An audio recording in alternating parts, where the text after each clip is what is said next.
Okay, in this section we're going to talk about revenue prediction and forecasting. So the first thing you want to ask yourself is, if you managed a restaurant, what information would you want to know to help you predict how many guests to expect at tomorrow's meal service, right? What are the sort of things that come to mind? Well, do you have a reservation book? Do you know how many people are coming in, right? How many people came in yesterday? How many people came in, the same time, same period last year? What are things going on around you? Do you have a restaurant near an NHL hockey team arena? Is there a game tonight?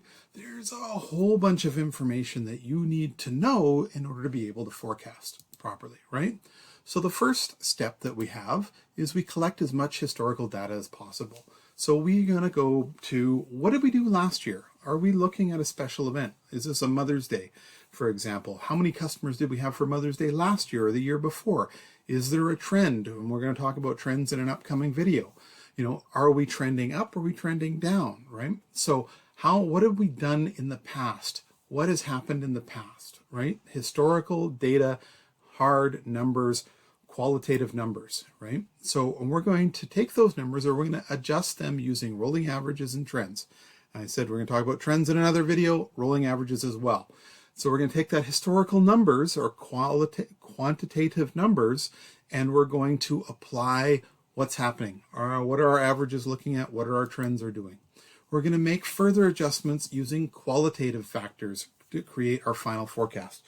So I mentioned quantitative factors. Those are numbers, hard numbers, historical numbers, and we're going to adjust them using averages and trends.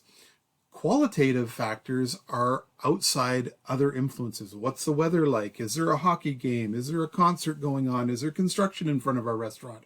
Those are qualitative things that can happen that are going to adjust our numbers even further.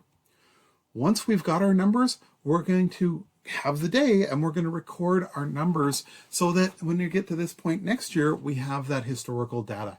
If we don't have our historical data, it's really hard to predict what we're going to do. The greatest predictor of the future is what has happened in the past, right? And we learn from the past and we adjust what went well, what didn't go well, and how are we going to change that to increase our numbers, right? So our historical quantitative data comes from our POS system, reservation or walk-in book. We're going to have qualitative data should be recorded daily on the log in the POS system. So we have our point of sale system, our Micros, our Remenko, or Squirrel, or whatever system we're using, right? We're going to have what we forecasted before for customers come in, say we have 100. Oh, and then we ended up actually doing 150. So we're going to record in that system or logbook that we did 50 extra covers. And then we're going to put in why. So we didn't know that there was a hockey game. So we forgot to say that there was a hockey game. So we got 50 more people coming in, right? Or we did less. We didn't realize that it was raining outside, so the patio had to be closed, right? So we're going to have our quantitative numbers that are in our POS system or our logbook.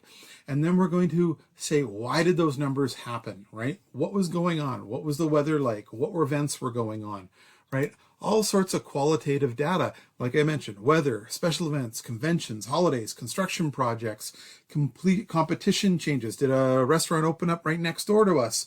Were we running a certain marketing promotion that worked well or didn't work well, right? Anything that can explain our business. And this is so important that you write down all this information, because you go back a year from now to look back, okay, what did we do on March 16th last year? Oh, we did 200 covers. Well, why did we do 200 covers? Yesterday, we only did 50, right? So if you don't have this qualitative data recorded, you don't know why you did 200. Did you have a special, promotion going on? A buy one, get one, Wing Wednesday, I don't know, right? But you need to have more information than just a simple number. It makes your forecasting so much more accurate going into the future. Okay, in the next few videos, we're going to talk about what trends are, what rolling averages are, and how we apply these.